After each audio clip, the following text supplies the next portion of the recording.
This is the short story of another piece of communications history, sat in the city of Manchester, decaying slowly and fading into the past.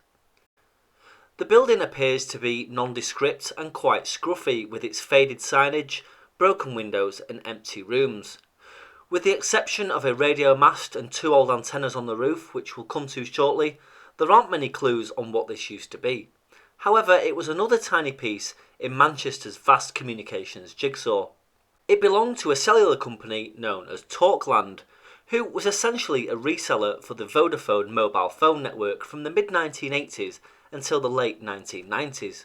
The building was a sales showroom initially for a company called Carphones of Britain, which traded between 1983 and 1994, but at some point during the mid to late 1980s it was acquired by Talkland.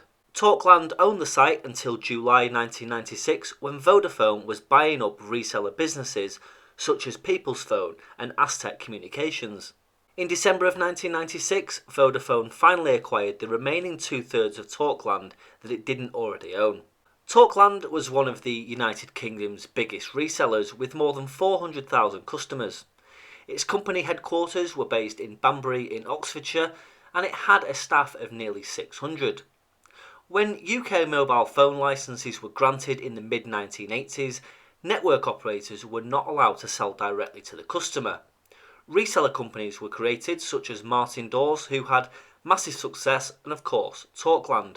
These resellers sold, as a third party, phones and airtime to customers who used the two main networks at the time, Cellnet and Vodafone. When Vodafone acquired Talkland, they kept the showroom open and rebranded it as a Vodafone retail shop, with the retail and sales area on the ground floor and storage and offices above. It would appear that the showroom closed in around 1999, however the building was kept as a cellular site. This was a cost-effective decision because Vodafone owned it rather than having a lease on it. Now, you may have noticed the two disco antennas on the roof behind the cellular mast. These date back to the analogue network days and were installed in the winter of 1987, and they were used by the adjoining workshop for the testing of dedicated analogue car phones once they were installed. You can still, to this day, see the remains of the Vodafone logo on the front of the building, but all of the signage is gone without trace.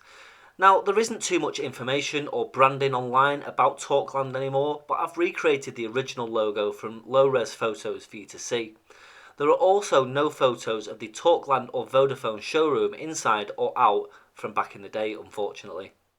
To this day, the empty and secured building is home to existing Vodafone cellular infrastructure, providing local mobile phone coverage for the mast on the top. The radios are in the top floor as opposed to rooftop cabinets and are fed by feeders through the top window. And the disco antennas are long since disused and will likely stay up there deteriorating for many years to come.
So that's the story of what was the Talkland shop in Manchester, another forgotten relic in a city full of communications history.